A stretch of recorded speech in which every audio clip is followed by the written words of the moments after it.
Willkommen zu Ramadan Tag 2.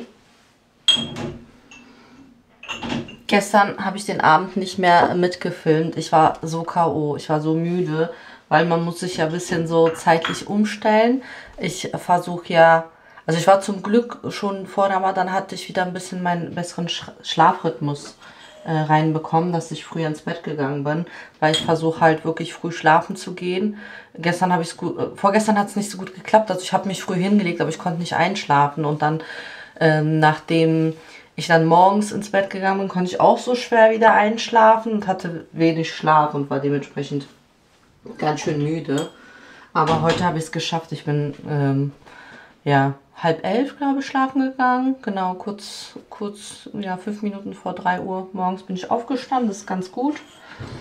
Und ja, so sieht eigentlich jeder Morgen gleich aus. Ne? Ich stehe auf, mache hier alles ready. Jetzt sind die Kinder im Bett. Jetzt ist schon, jetzt fasten wir ja schon. Jetzt ist es 10 vor 5. Die Kids sind nochmal schlafen gegangen. Die stehen ja dann nochmal kurz vor 7 auf für die Schule. Und ich bin so lange wach und räume jetzt nochmal auf, weil ich finde so, ich bin halt immer schon, ne, ich bin jetzt halt wach und jetzt habe ich halt so die Zeit und die Ruhe, nochmal Sachen zu erledigen, eben nochmal hier die Küche klar Schiff zu machen. Ich muss mein Kefir abgießen. Ich werde jetzt in der Zeit vom Ramadan, ich mache ja mal normalerweise 2 Liter Kefir, aber ich werde jetzt auf 1 Liter runter, weil jetzt trinken wir nicht so viel. Und übrigens, das ist das erste Jahr, ich faste ja seit ich 18 bin. Also mit 18 bin ich ja zum Islam konvertiert und seitdem faste ich auch. Und ich habe es nie geschafft, dass ich essen kann. Also ich stehe halt immer auf, aber ich kann nichts essen. Das ist bei mir irgendwie so, ich habe keine Ahnung. Ich bin generell so ein Mensch, ich esse halt wirklich nur, wenn ich Hunger habe. Und Da tue ich mich total schwer und mag das einfach nicht mehr, irgendwas so reinzuzwängen sozusagen. Aber gestern und heute habe ich das geschafft, dass ich Kefir getrunken habe. Einfach so, ich zwinge mich. Also es ist mir ein bisschen zu viel alles, weil ich habe immer morgens so meine Routine. Ne? Ich trinke mein Zitronenwasser. Das trinke ich und dann so nach einer halben Stunde später mache ich mir dann mein Matcha und dann wieder so eine Stunde später mache ich mir dann mein Kefir. So eigentlich immer so ein Abstand. Und jetzt ist es so, jetzt versuche ich alles so schnell wie möglich innerhalb von anderthalb Stunden, innerhalb von einer Stunde halt ja mein Zitronenwasser trinken. Dann habe ich mein Matcha gleichzeitig mit meinem Kefir getrunken. Ja, es ist ein bisschen ja, viel auf einmal. Aber ist ganz gut, weil sonst schaffe ich das einfach nicht, meinen Kefir zu trinken. Und den will ich schon täglich trinken. Ja, bin ich ganz happy, dass das jetzt geklappt hat. Ich habe mir den Kefir mit ein bisschen Blaubeer und einer Dattel gemacht. So habe ich auch meine Dattel gegessen. Heute gehe ich auch übrigens zum Sport. Also ich werde trotz Ramadan weiter, hoffentlich, also mindestens also zweimal die Woche. Normalerweise ist es ja bei mir so, ich gehe Minimum zweimal die Woche zum Sport. Dreimal ist so optimal, also meistens schon dreimal. Aber im Ramadan habe ich gesagt, so, ich will mir auf jeden Fall vornehmen, mindestens zweimal trotzdem zum Sport zu gehen. Nur, dass ich halt dann abends gehe, ne? Also ich werde direkt nach dem Fasten brechen. Heute werde ich halt nicht so viel essen, sondern nur so ein bisschen Suppe und Salat. Und dann flitze ich halt nach dem Abendgebet zum Sport. Und dann esse ich eventuell nach dem Sport nochmal was. Weil ja, ich will da halt jetzt nicht aus dem Rhythmus kommen. Ich bin ja so schön drin.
Wir legen los mit dem Iftaressen, mit dem Abendessen zum Fastenbrechen. Es ist jetzt schon 3:30, glaub mir. Die Zeit rennt, es geht so schnell. Man denkt so, oh ja, Fasten. Aktuell ist es ja bis so 18 Uhr. Gestern war es 10, 12, müsste es heute sein ungefähr. Es wird ja immer später, dann haben wir ja am Ende des Monats ja Zeitumstellung. Das heißt, es geht dann, springt auf eine Stunde nochmal rüber. Und es geht ja auch von Tag zu Tag ein paar Minuten höher. Das heißt, wir haben am Ende Ramadan das Fastenbrechen dann gegen 20 Uhr oder sogar kurz nach 20 Uhr. Aber wie gesagt, die Zeit rennt total. Dadurch, dass ich ja lange wach bin nach dem Sahur. Ich bin dann um 7:30 schlafen gegangen. Ja, und habe dann bis 11 geschlafen. Habe das Video geschnitten, hochgeladen, das ihr hoffentlich schon gesehen habt. Bisschen Hausarbeit gemacht, Wäsche angemacht, bisschen gestaubsaugt. Ja, und zack, schon ist es soweit. Ich bereite schon mal den Eintopf vor. Der kann nämlich vor sich hinschmoren und kann in der Zeit mal gucken, irgendeinen Nachtisch zu machen. Ich habe schon gemerkt, dass die Kinder schon doch abends noch ein bisschen was naschen wollen.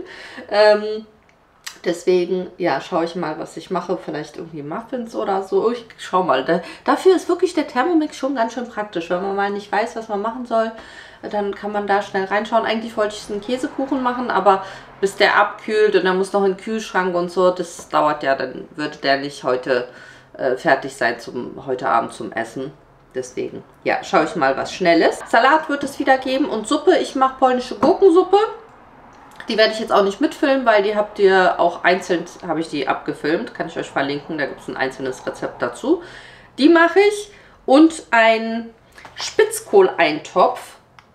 Der ist jetzt so, weil ich habe nämlich diesen schönen Spitzkohl, immer wenn ich den finde, der so grüne Blätter hat, also das ist so junger Spitzkohl mit grünen Blättern, der ist nochmal besonders lecker. Wenn ich den finde, muss ich den immer mitnehmen und dann diesen Eintopf machen. Der schmeckt so, so lecker. Ihr könnt es aber auch mit Weißkohl oder ne, mit einem anderen Kohl machen, auch mit Wirsing, also mit jeglicher Art von Kohl kann man das machen. Das ist ja so ein bisschen polnisch angehaucht.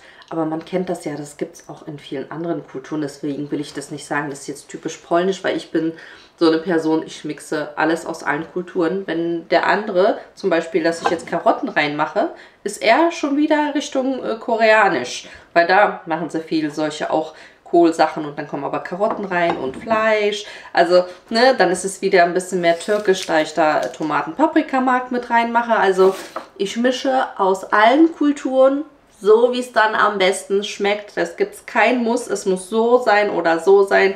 Dann wiederum eher polnisch, aber ist es, dass ich am Ende frischen Dill reinmache. Ich finde das mit diesem jungen Kohl, das schmeckt einfach wirklich nochmal anders. Ich empfehle es euch auszuprobieren, aber gerade dieser Dill, der macht das Ganze eben ein bisschen polnisch. Zwiebeln kommen rein. Ich habe hier ein bisschen Rindfleisch gewürfeltes. Das mache ich rein. Könnt ihr aber auch weglassen. Muss kein Fleisch mit rein. Kann man auch vegan lassen.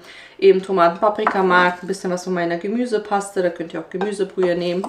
Ja, ich werde einfach das Fleisch mit den Zwiebeln anschwitzen. Kohl klein schneiden, reinhauen mit den Karotten.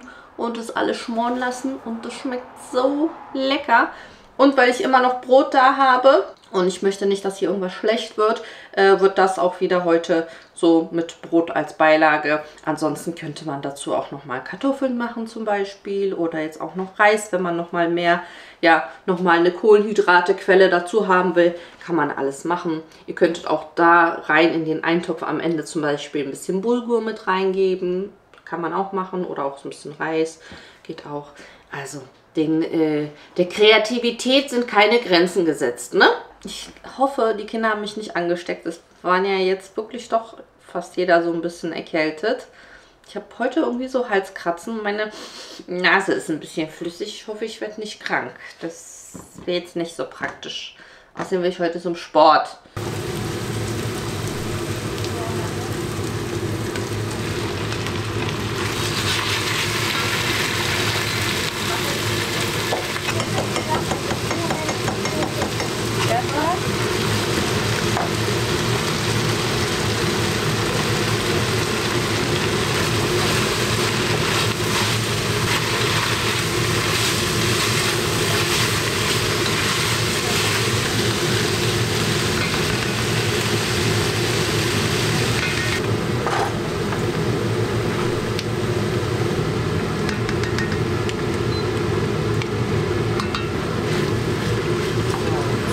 Ein bisschen Wasser rein, damit ich jetzt von unten das ganze angebratene Soße, da ist der ganze Geschmack, sich einmal löst.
Was wäre der Ramadan ohne Mariams berühmtes Lotus-Dessert?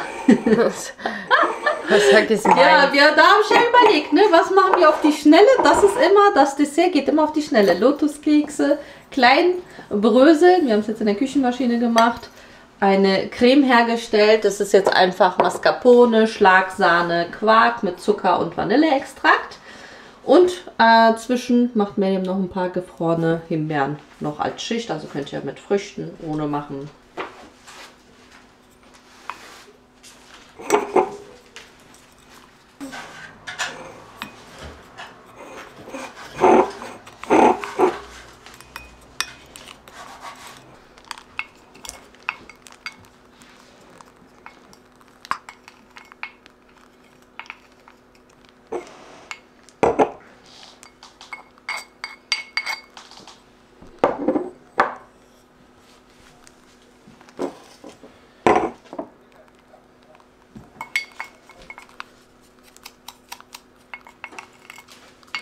So.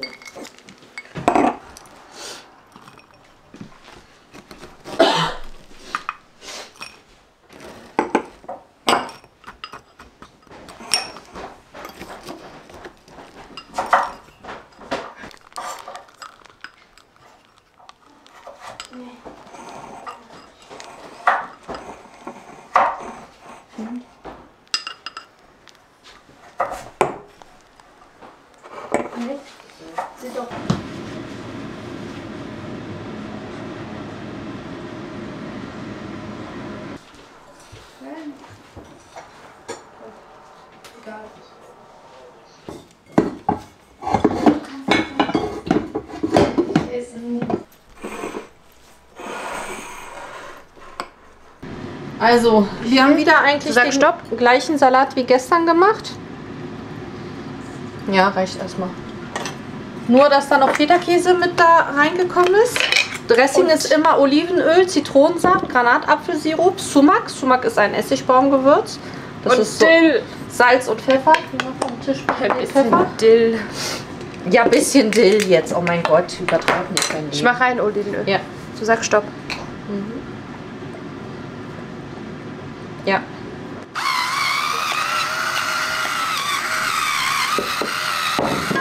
Ich habe noch hier ein bisschen Salatgrün.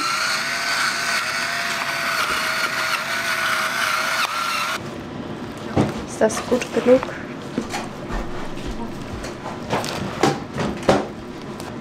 Was filmst du? Ja.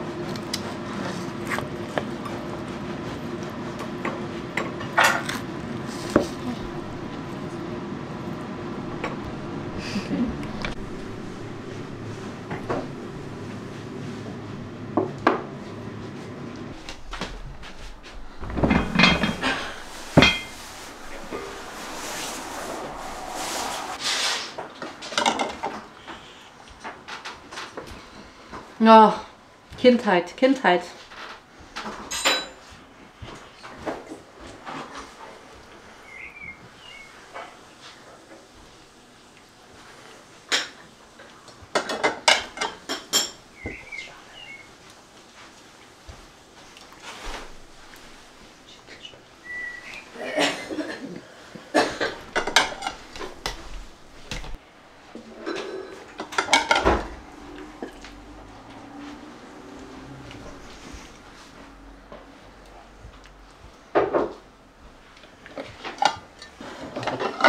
Wer ist denn das?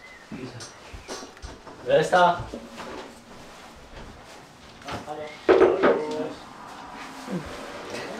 Tom Picknick liefert genau zum Dings, zum Easter.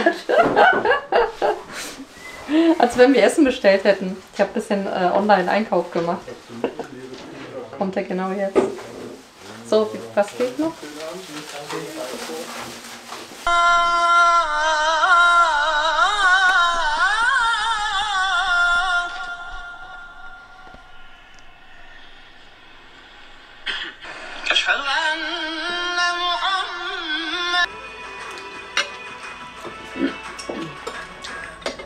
Und Liegestütze. Ja.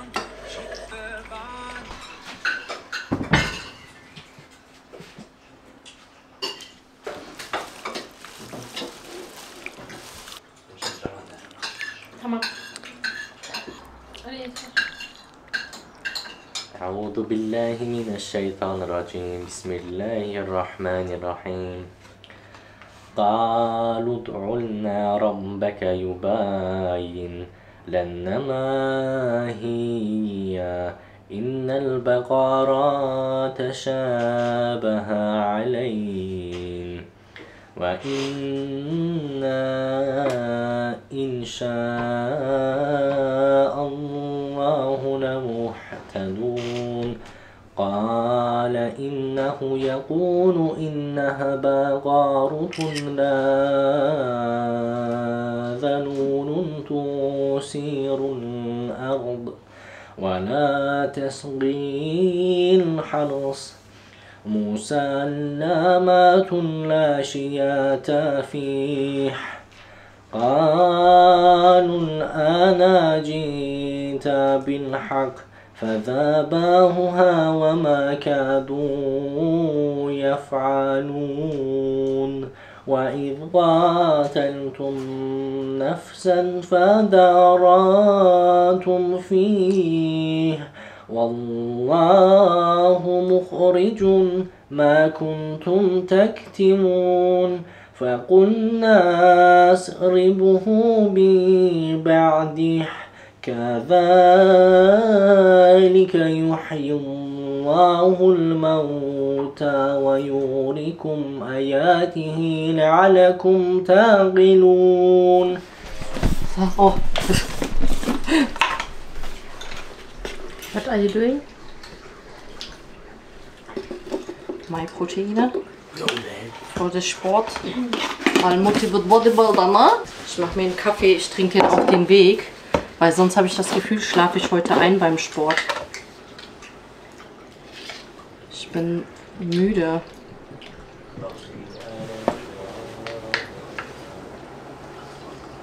Das darf man nicht so. Natürlich. So, die Kids können jetzt ein bisschen entspannen. Ich habe meinen Kaffee, meine Proteine. Ich gehe zum Sport. Und nach dem Sport gönne ich mir aber das Lotus-Dessert. Oh, da freue ich mich drauf. Salam alaikum. Salam.